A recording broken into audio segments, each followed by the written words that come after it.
There is breaking news from the Middle East. A series of strong explosions have been heard around Tehran, according to Iran State TV. The Israel military confirmed they are conducting strikes on military targets in Iran.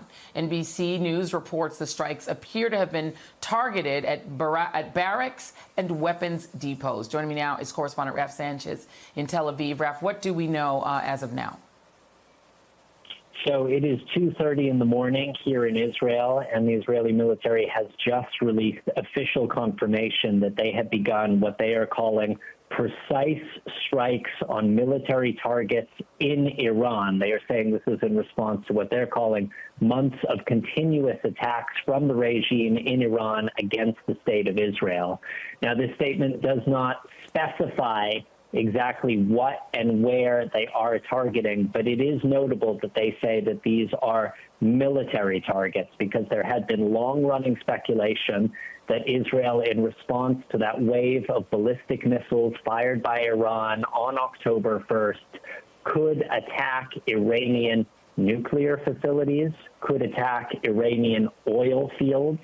We have heard President Biden explicitly warning Israel that while he supports Israel's right to respond to those ballistic missiles, he did not want to see Israel responding in a way that would create a new cycle of escalation. He said explicitly he did not want to see attacks on nuclear facilities, did not want to see attacks on oil fields.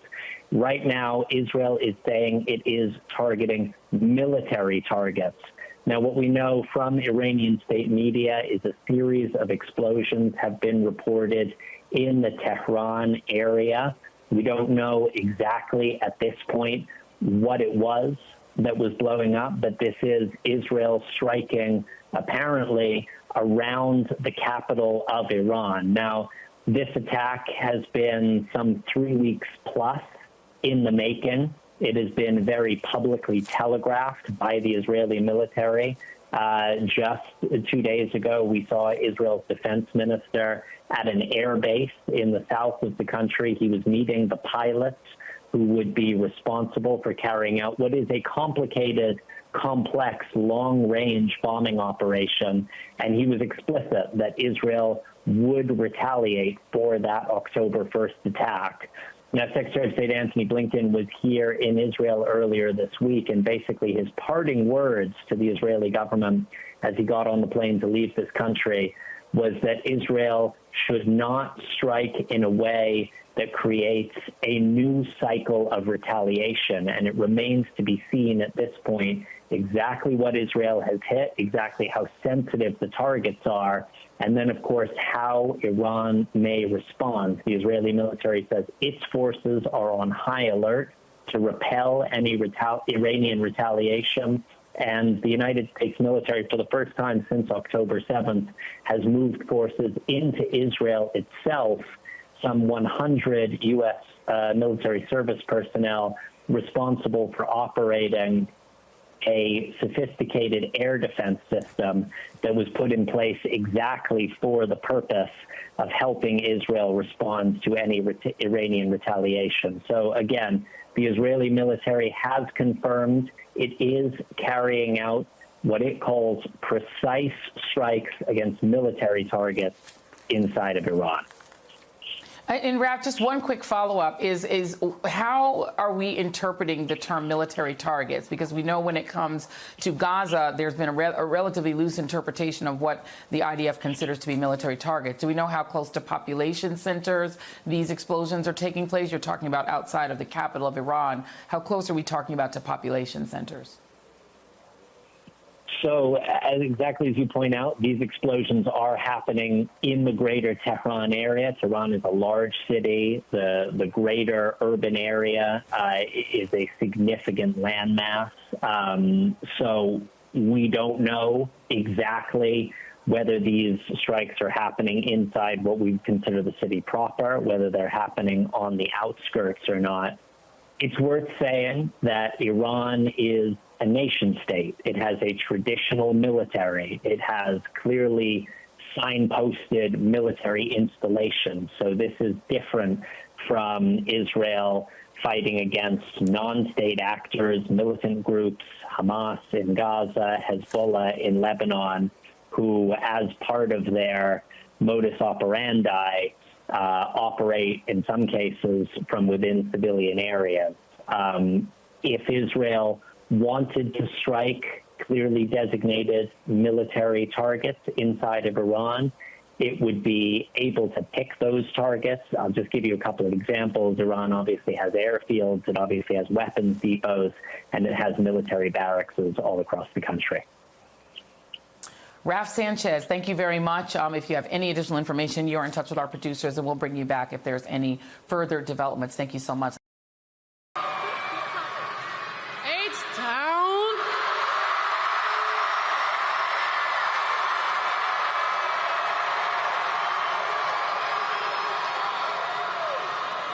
We are so happy to be standing here on this stage as proud country Texas women supporting and celebrating the one and only Vice President Kamala Harris.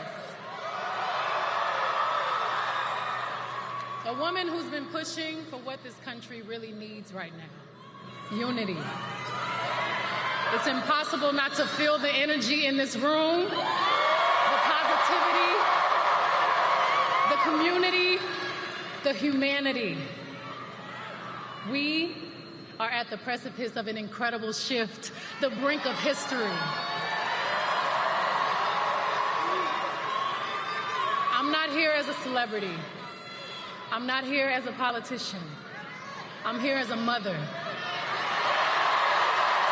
A mother who cares deeply about the world my children and all of our children live in. A world where we have the freedom to control our bodies. A world where we're not divided. Our past, our present, our future merge to meet us here. Imagine our daughters growing up seeing what's possible with no ceilings, no limitations. Imagine our grandmothers. Imagine what they feel right now. Those who have lived to see this historic day. Even those who are no longer physically with us. Imagine all of their sacrifice. The sacrifices made so we can witness the strength of a woman standing in her power, reimagining what leadership is. For all the men and women in this room and watching around the country, we need you. Your voice has power and magnitude. Your vote is one of the most valuable tools, and we need you. Your freedom is your God-given right, your human right. Everybody say Texas. Texas plays a pivotal role to change the course of our future. Texans and Houstonians from 3rd Ward,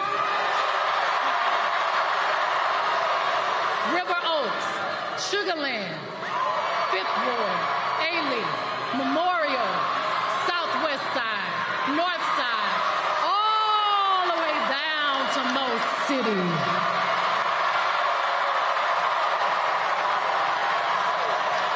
We all have a role to play to make this a reality. We're all part of something much bigger. We must vote. And we need you.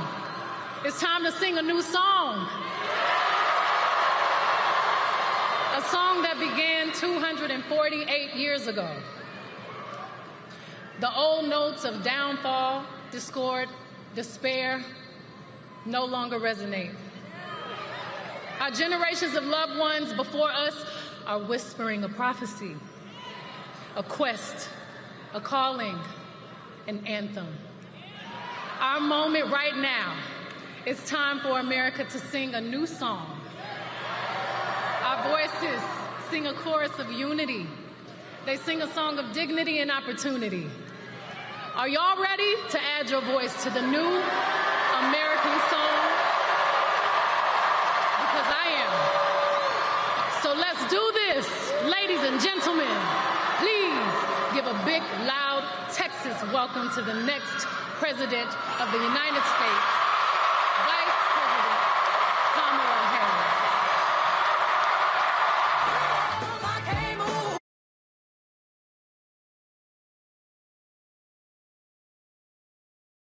Harris. Joy, stay with us because we're going to be joined in our discussion now from Houston by Caitlin Cash. She's one of the 20 women who sued the state of Texas over the Texas abortion ban. Caitlin, you're at the event tonight. You were included in that video that the vice president showed in the middle of her speech. What should the audience know about what you have suffered as a result of this Texas abortion ban? I think what's really important for women everywhere to understand is that these bans impact every aspect of reproductive health care. For me, my journey, I went through a lot of different things. I had a baby with a genetic anomaly, and I had to flee the state to get an abortion. I had a miscarriage. I couldn't get the medication I needed. And after my daughter was born, I needed a D&C to remove my placenta after my daughter was born. And I was delayed care and almost died. So what women need to understand is these are not just bans about unwanted pregnancies. These are bans on your health care. Caitlin, what did it feel like to be there tonight? Most of the people in our audience live in states where the campaign is never going to come and there's never going to be a rally. What was it like to be in that audience of 30,000 tonight? It was truly inspiring. And honestly, it is the first time that I have really felt seen as an American and as a woman in 3 years. I have done so much work to try to get my state to change their laws. And at every point, they tell me the law is fine and that they are okay with women almost dying. And so to have Kamala come here tonight and to say that she sees us and that she cares was just, it's undescribable to know that we are seen. In her speech, the vice president said that Texas, quote, is ground zero in the fight for reproductive freedom. That includes, she included some of the reasons that Joy Reid just mentioned. Joy Reid quoted some of what the vice president said about the Texas law, which includes the possibility of life in prison for doctors and other medical personnel. And so Texas and its position here is why this was a single issue speech tonight. Yeah, I mean, 100%. I've had multiple doctors that look at me with tears in their eyes because they want to be able to give me care that they haven't been able to give me. And it's just horrific that we are punishing these medically trained doctors for trying to do what they know is best. It doesn't make any sense. I want to bring Joy Reid into this discussion that we're having with Caitlin Cash, who is at the venue in Houston, Texas. And Joy, we heard the vice president say something, let me just say, I think is very important. She said, men of America don't want this. She stressed how much men support her on this position, support Caitlin in what she's trying to achieve.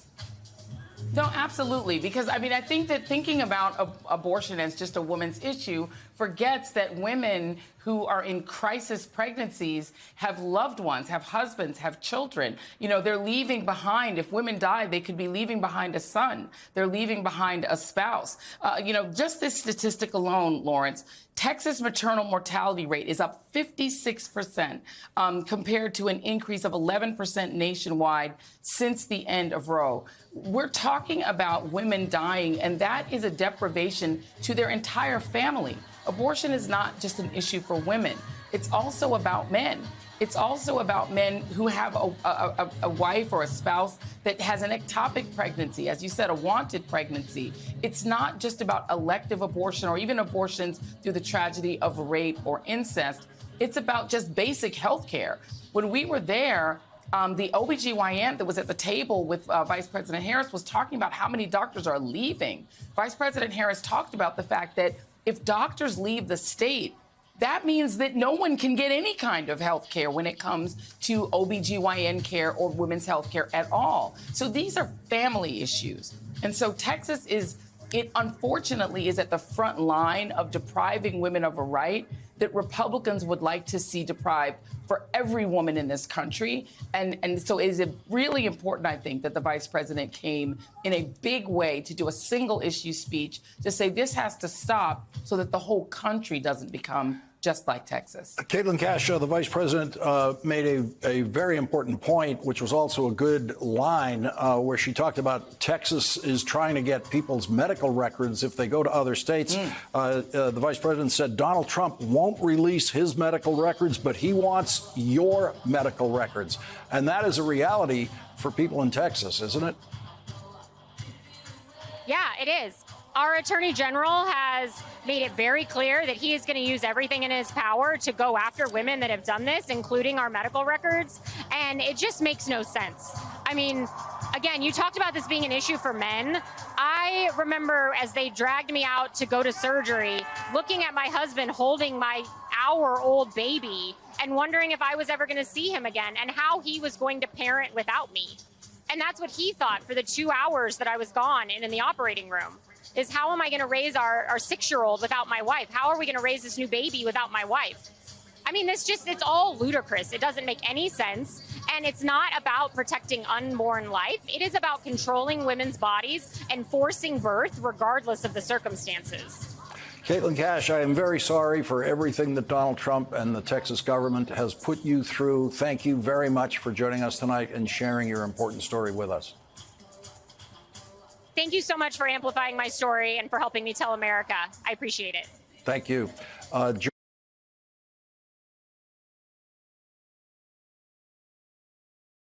good news is that voters are increasingly aware of what's going on here. A new ABC News Ipsos poll found that 49% of registered voters believe Donald Trump is a fascist. That's the good news. The bad news is the poll also found among registered voters who think Trump is a fascist, 8% support him anyway.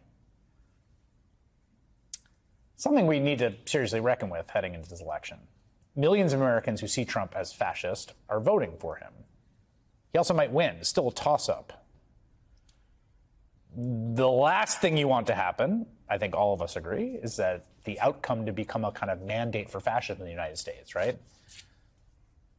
If he does win, we all have to be clear, the fight for the future of the republic will not end then and there, even if it gets much, much harder. Michael Beschlaw is an NBC News presidential historian and author of 9 books on presidential history. Ruth Ben-Ghiat is a professor of history at New York University, author of Strongmen, Mussolini to the Present. They both join me now.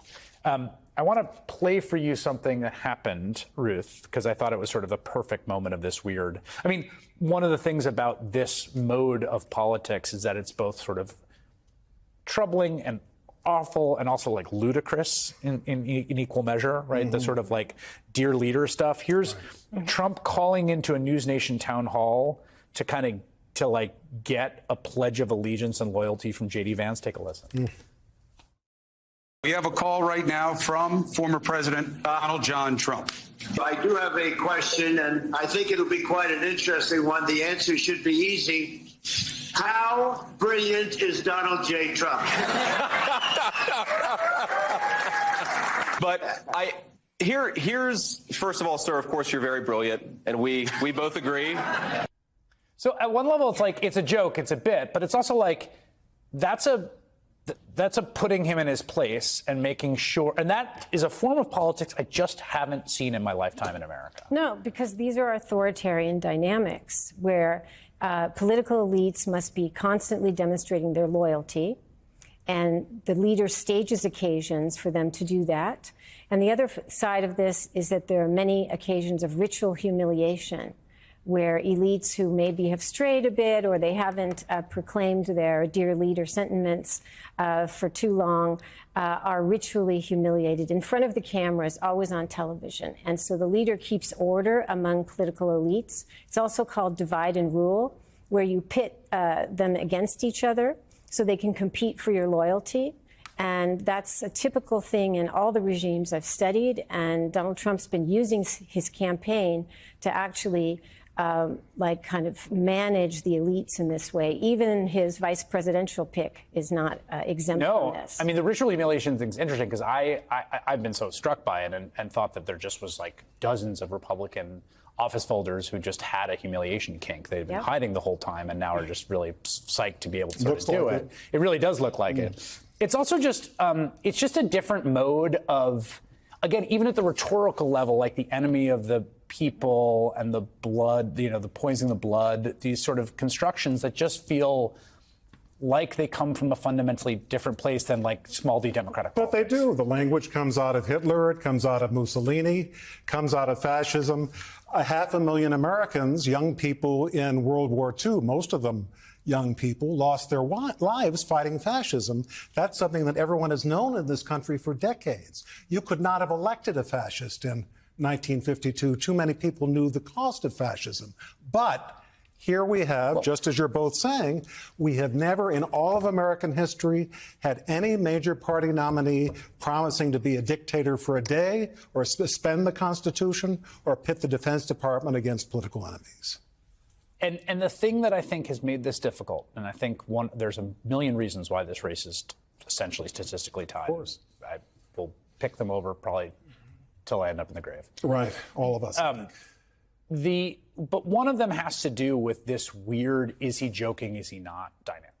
I mean, I've talked to voters. It's like, even when you see that, like there is this kind of like, is it a bit, is it not, is it a bit, is it not? And to me, the thing I keep coming back to is, if January 6th had never happened, I think there could be still a good faith case to be made that it's a bit. You know, I don't think it was a bit. No, I didn't think it was a bit beforehand. But the thing that's crazy to me is to argue it's a bit after they really did try it. But that's the cognitive dissonance, because the thing with these leaders is that they are the defenders, but they also have their victim personalities. And the victim personalities allow the followers to feel protective of them. And it allows them to also think, oh, well, he's you know, he can't possibly, he's so humane, he cares about us, he can't possibly be serious when he's saying he's going to, you know, turn the military on us or talking about blood, because they really can't hold both thoughts together. And the other thing is that, you know, Mussolini was considered a buffoon and people didn't take him seriously. And Trump is a performer and he jokes a lot. And so that goes into it. And so people don't know if he's joking or not. But this is all an act, and other authoritarians have done the same thing. And they've all been decidedly not joking. And once they've gotten into power, people have had tragedies, and they're not joking at all. Sort of kidding on the square. Your point about historical memory strikes me as really important. We have seen this in Europe, right? I mean, we've seen, right, like what happened after World War II is that basically almost all the right-wing parties were essentially proforely discredited. The entire right of politics was lopped off because of fascist collaboration. You had these sort of Christian democratic sort of center-right parties coming before. And what we've seen over time is the extreme right making a comeback as basically a generation that lived through the ravages of fascism and the Holocaust died off. And it does feel like there's a little historical memory thing happening in the U.S. There is. And also in the United States, it only came at all close once in the 1930s, when the Depression was going on too long. People were getting tired of Roosevelt. Huey Long, the senator and governor of Louisiana, was saying, I want to make every man a king. I'm going to write checks to Americans if I'm elected president saying this money is being sent to you by Huey Long. Sound anything recent that we've seen? And Father Coughlin, the radio priest with 9 million listeners per Sunday. Roosevelt felt that he was fighting fascism at home because all these people were saying was the way to get out of the Depression, go to fascism. You know, just mandate money going to people. You want to fight Hitler, you want to fight Mussolini, you have to have a fascist government to do it. And that came very close. Roosevelt said one thing. He said in private, if a fascist in the United States ever, for instance, took up anti-Semitism, Roosevelt said, there will be more blood running through the streets of New York than there is in Berlin. This is the late 1930s. Joining me now is Sherrilyn Ifill, civil rights attorney and former president and director counsel of the NAACP Legal Defense Fund. Sherrilyn, it's great to see you. Thank you for being here tonight. I know you are probably as anticipating with great eagerness Beyonce Knowles Carter taking the stage with Kamala Harris, which should be happening momentarily. But I will say, you know, the timing, this is the event's slightly delayed, and it's a testament to the just incredibly challenging role Kamala Harris has to play as the Democratic presidential nominee in the final stretch of the campaign, and also the Vice President of the United States, who is reportedly and quite obviously dealing with a kinetic situation in the Middle East. We have a readout from the White House that she was briefed on Israel's retaliatory strikes in Iran this evening. Maybe that explains a little bit of the delay, but either way, walk and chew gum is an understatement when it comes to the task at hand for Kamala Harris. Let me just get first your thoughts about going behind enemy lines, as it were, going to the sort of reddish state of Texas to make it the case for abortion. What do you think of that strategy? Yeah, I think it's really important. Frankly, Alex, you know that, you know, Texas is a state that in which Democrats have not been able to move turnout significantly. In 2020, there were 6 million registered voters in Texas who didn't vote. And so this is less about convincing people who support Donald Trump to support Kamala Harris, and more about getting those registered voters who have sat on their hands to come out and understand what's at stake. And in that sense, you know, tonight, Vice President Harris being pulled into the Situation Room to be briefed on what's happening with Israel and Iran is a part of that. You know, there's lots of talk about whether the vice president is a leader, much of it tinged, in my view at least, with views about women and leadership, particularly in the military lane. And I think the fact that she's being briefed tonight is an important part of this. I do think that people around the world, including Benjamin Netanyahu, are not afraid that she'll be weak. I think they're afraid that she'll be strong. And so I think this is kind of all part and parcel of what she is showing the nation and has been showing the nation over the past few months. You make such a great point about how she's trying to motivate part of the electorate that may otherwise sit on their couch or sit out the election. We have some advanced excerpts from the Harris campaign about some of the stuff the vice president's going to say on stage tonight. And one part really stuck out to me. I want to just read. This is from the remarks she'll be making momentarily in the hour. And though we are in Texas tonight, she's going to say, for anyone watching from another state, if you think you are protected from Trump abortion bans because you live in Michigan, Pennsylvania, Nevada, New York, California, or any state where voters or legislators have protected reproductive freedom, please know no one is protected, because a Donald Trump national ban will outlaw abortion in every single state. I really feel like at the final stage of the campaign, it's an incredibly urgent message to communicate, right? Because there does seem to be, I'm not going to say an overconfidence, but it feels like the issue of abortion has lost a little bit of the urgency in the states where there have been protections, whether in the state constitution or the state legislatures. And the vice president's making a very salient point there. A national federal abortion ban, which could easily happen in a Trump second term, will affect these United States.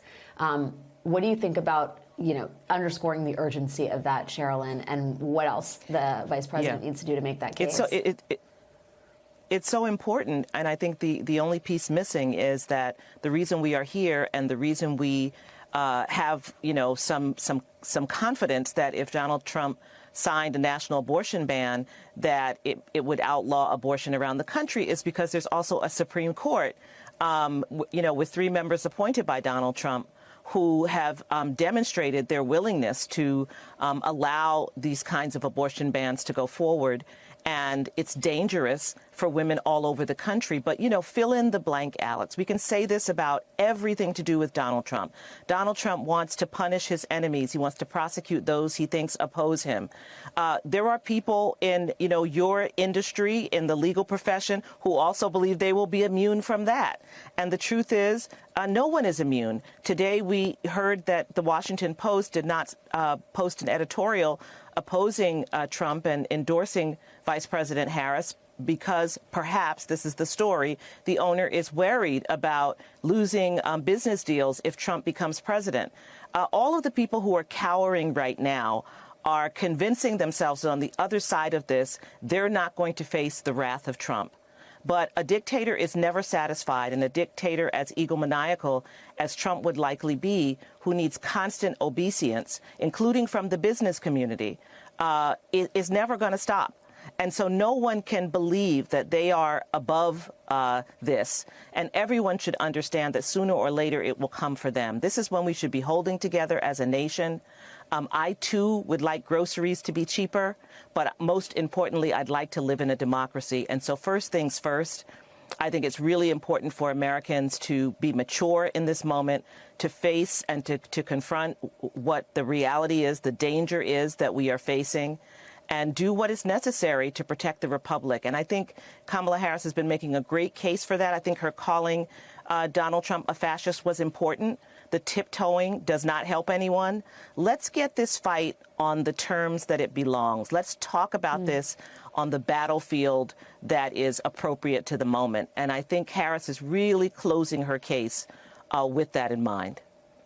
Yeah, you know, the great historian Tim Snyder reminds us on the day that the Washington Post and the LA Times, the week that the LA Times both declined to make an endorsement, bucking, you know, decades of tradition, that authoritarianism often doesn't always start or culminate with pitchforks, but acquiescence by people just laying down arms and effectively playing possum. And it's an important message when you see what's happening to our great institutions in the Fourth Estate. Putting a pin in that for a moment, you know, we have a split screen here. You'll see the stage down in Houston. Willie Nelson just finished playing. Jessica Alba took the stage.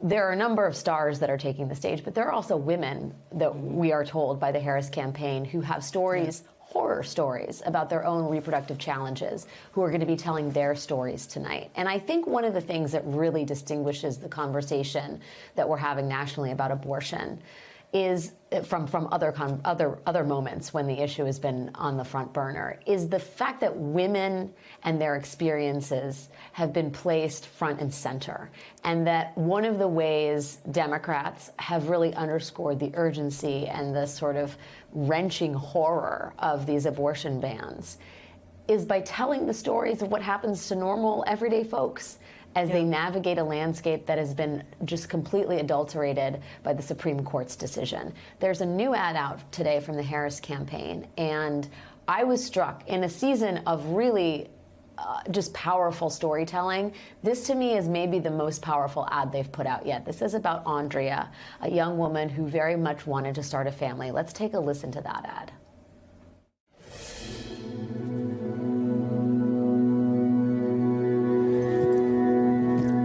Her blanket.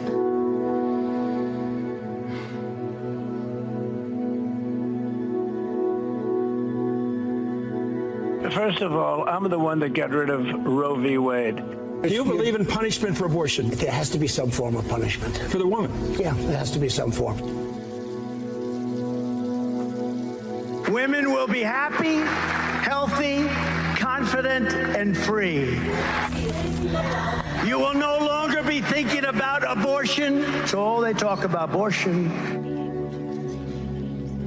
You will no longer be abandoned, lonely, or scared. You will no longer have anxiety. You will be protected, and I will be your protector.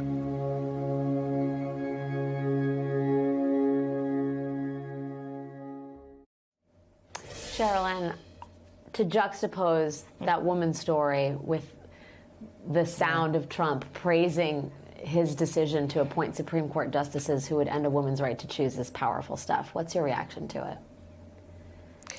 You know, my reaction watching this, Alex, is that we are in such a powerful political and cultural moment.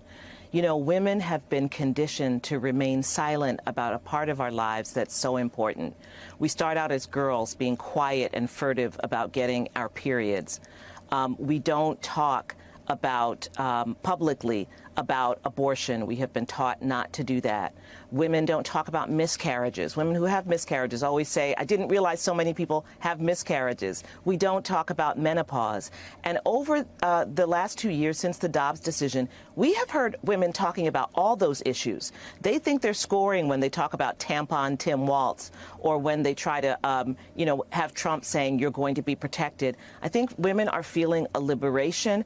We're finding a voice about our sexuality and our health that we have been trained to keep out of the public square, and we have a right to talk about it. And so hearing that testimonial and then hearing Trump over it, interestingly, his voice is louder, it's harsher, it is more certain, and yet hers is the voice that rings in your ear because it's truth. It's the truth of lives that many women lead. And it's time we talk about this front and center. You know, when you read the Supreme Court's Dobbs decision and all this, stuff about the 1700s and what happens in the 1700s and all this theoretical stuff, we've got to ground this in the reality of women's lives. And if there's one thing that is coming out of this, it is the boldness of women being prepared to talk about their health and particularly their reproductive health and talking about reproductive health care as health care. Which is something that I think is powerful and important. And we could have no better ambassador. I mean, you can see this with Vice President Harris. She came alive after the Dobbs decision. She is able to speak about this issue in a way that is so powerful and so authentic that it has touched every other aspect of her public presentation. And she has truly stepped into this moment and has made it her own. And made it a moment that all women can embrace and be a part of, whatever our age and whatever our history. We all have heard these stories. We know these stories to be true. And I don't think you're going to be able to put it back in the box. And that has to motivate, I think, many women as they think about who they're going to vote for.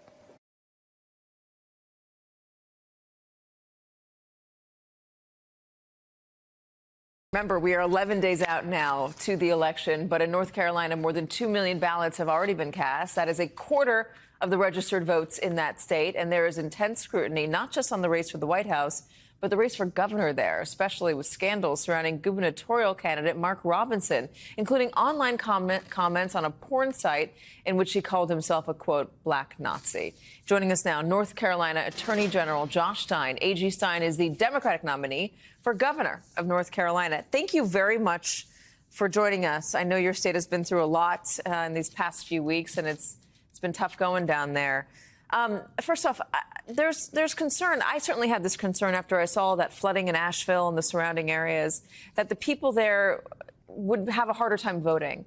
Will voting still be possible and easy in the places that were affected negatively by that storm a few weeks ago? Katie, the West was absolutely devastated, the western part of North Carolina. 25 counties under a state of emergency. Essentially, just imagine from Georgia to Virginia and everything in the western third of the state impacted in many places in devastating fashion. But here's the thing. Voting is already happening in all of those counties. We've been early voting since a week ago Thursday, and the numbers are encouraging out west. The legislature was in session yesterday, and one of the bills they considered was expanding early voting sites in a couple of the hard-hit counties where there weren't enough voting locations. But I've talked with the county managers in these small rural counties, and they say every early voting site will be open and every precinct will be open on Election Day. There are folks out there who are trying to claim that the storm hard-hit Republican counties and counties that Donald Trump was going to likely do well in. And if Donald Trump doesn't win the state of North Carolina, there should be some sort of do-over. It won't be fair because of that. What do you say to them? Well, most of the counties are predominantly Republican, but the two most populous are predominantly Democratic. And so I think in the end, it'll end up being a wash. But I'm not worried about that because the people of Western North Carolina are being heard in this election. Their voice will be counted in our democracy, and we will see who wins. Why do you think you're doing so well in the polls? You're up by 14 points. Usually it's a bit tighter for the governor's race in North Carolina. It was tighter for Roy Cooper in 2016, and but he was able to win by a decent margin. Do you think it's do you think it's your messaging, or do you think it's that Lieutenant Governor Robinson is just surrounded by scandal? Well, one certainty is that the numbers are going to be much closer come Election Day. Already I'm seeing a tightening in a number of the public and internal polls. That's what happens. Elections in North Carolina are always close. My election 4 years ago, I won by 4 or 5 votes per precinct across the state. It's just how elections go in North Carolina. I'm hopeful that we prevail and prevail comfortably. my philosophy from day one of this race has been that if the voters really understood who I am and what my vision is, what my experience has been, and contrast that with Lieutenant Governor Robinson, that they would choose our campaign. And of course, the election's not happened yet. I'm hopeful they will make that choice throughout early voting and come Election Day on November 5th. I'm wondering what you do think of your opponent. I'm just going to list some of the things that he said. Again, CNN reporting that he called himself a black Nazi on a porn website that's been covered quite a bit. He also said slavery is not bad. Some people need to be slaves. I wish they would bring it back. I would certainly buy a few.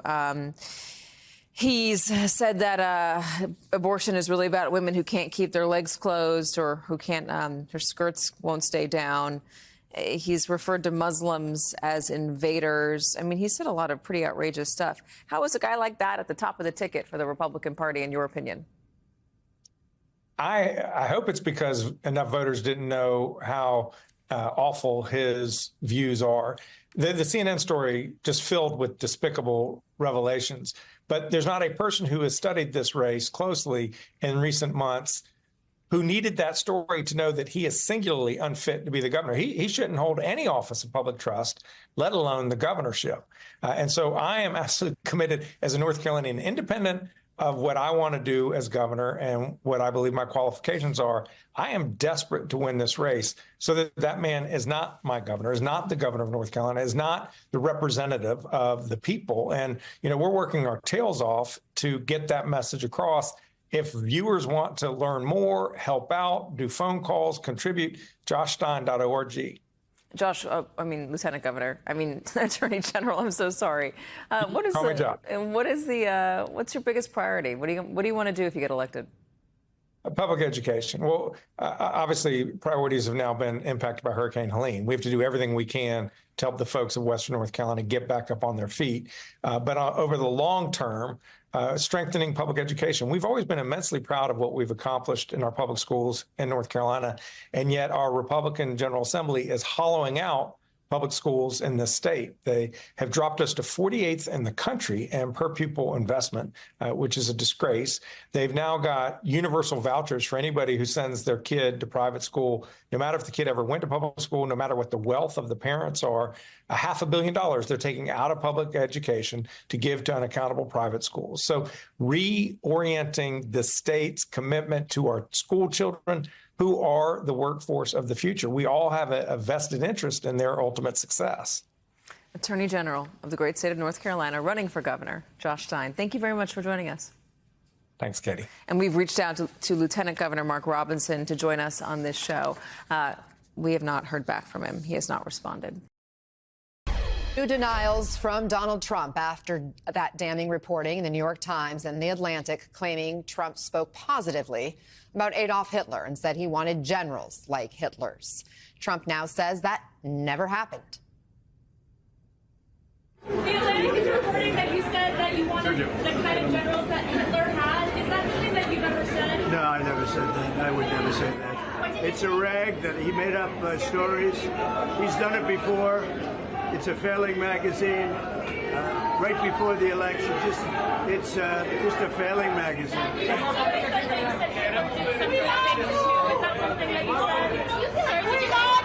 Never said it. And with this election neck and neck, the Harris campaign is seizing on General John Kelly's comments and amplifying them in a new ad. He admires people who are dictators. He commented more than once that Hitler did some good things, too. If he was left to his own devices, would he be a dictator if he didn't have people around him? Oh, I think you'd love to be. When somebody's the president, the authority is total.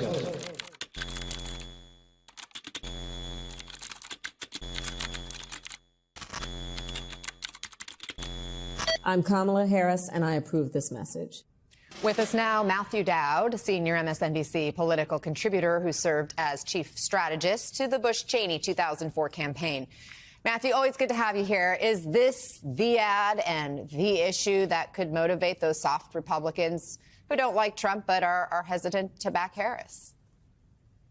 I mean, you never know in the final days of a campaign what could actually cause a 1 or 2 point shift. In my view, this is one of those types of things that could cause a 1 or 2 point shift in a race. I remember very well in 2000 when the DUI came out against Bush, it didn't change people's votes from George Bush to Al Gore. What it did was demotivate the Republican base, and that changed it by 1 or 2 points. That, to me, is the likely scenario of this, which is it demotivates some Republicans who don't like Trump already, and they basically just say, I'm not voting for him. We have seen this week more and more Republicans endorse Harris, including former Michigan Congressman Fred Upton, who called Trump unfit to serve. Also, Waukesha, Wisconsin Mayor Sean Riley, who is in a reliably red county. Also worth noting, Liz Cheney, who's already campaigned with Harris, now set to go on the trail with Michigan Democratic Senate nominee Alyssa Slotkin. I wonder just how impactful could these types of endorsements and Cheney's help be? I think there's twofold in why they matter. I mean, I wouldn't say on their own they're going to shift votes, but what they do is there is two ways. First, it sends a signal to those independent voters who don't like either party that here's a candidate, the vice president, who's willing to work with both sides, and both sides are supporting her. And that's actually a good signal for independent voters to hear, as who say, don't like either party. The other thing is this continues to build momentum on the vice president's behalf. And my view in this race at this point is whoever motivates their voters the best is going to win this race. That's why I have a view that she's ahead and is likely to win, because her voters right now are more motivated than his voters. But we have, 10 days left in this. And these kind of things help with motivation. And the voting has begun. We are now getting a look at the early vote turnout. Already more than 30 million ballots cast. Nationally, more Democrats have voted overall so far, which is consistent with past elections. However, Matthew, in key battlegrounds like Georgia, Arizona, Nevada, so far, more registered Republicans have voted than registered Democrats. What's your takeaway there? Well, I think what the Republicans finally decided that they were opposed to early voting in 2022 and 2020, and they realized it was dumb. And so they have pushed voters that were normal election day voters to vote early. And I think that's the shift you're seeing. It's not new voters. I saw an analysis done yesterday that showed of the new voters that are voting that hadn't voted before, 2 out of every 3 are Democratic voters. 2 of every 3 voters that are voting early are Democratic voters. So the Republicans aren't putting new voters in. They're basically cannibalizing election day voters and moving them to early vote. It'll be really interesting then to see what it looks like on election day and how those registrations shift based on who's showing up and who comes before. It's certainly more convenient to just mail in your vote or go when you have time if you have multiple days when you can do it. Let me ask you before I let you go about your social media post yesterday. Quote, VP is winning this race. She is winning nationally. She is winning in a majority of the swing states, and she is winning the early vote. Kind of bold to put that out there considering the polls show a dead heat right now. What's driving your optimism? Well, I have a tendency, and I've analyzed polls for a long time, as you know, and I worked with polls in 2000 and 2004, and I've watched people's anxiety and nervousness raise. You have to throw out the bad and sort of bias polls, which there's quite a few this cycle, and just basically look at the credible polls. And when you average the credible polls, the really credible polls, nonpartisan credible polls, she still has about a 3-point national lead, and she leads in a majority of the battleground states. Now, that is contingent on the turnout patterns being what I think they are going to be, which is a signal that we have. And that, I think, requires the work to be done for the Democrats in the final 8 days. But if you just look at this clear-eyed and throw out the junk, right now she has a slight lead. It's all about the votes. Polls don't matter when it comes to election dates, who turns out to vote. Matthew Dowd, thank you very much for joining us. Happy Friday. Thanks,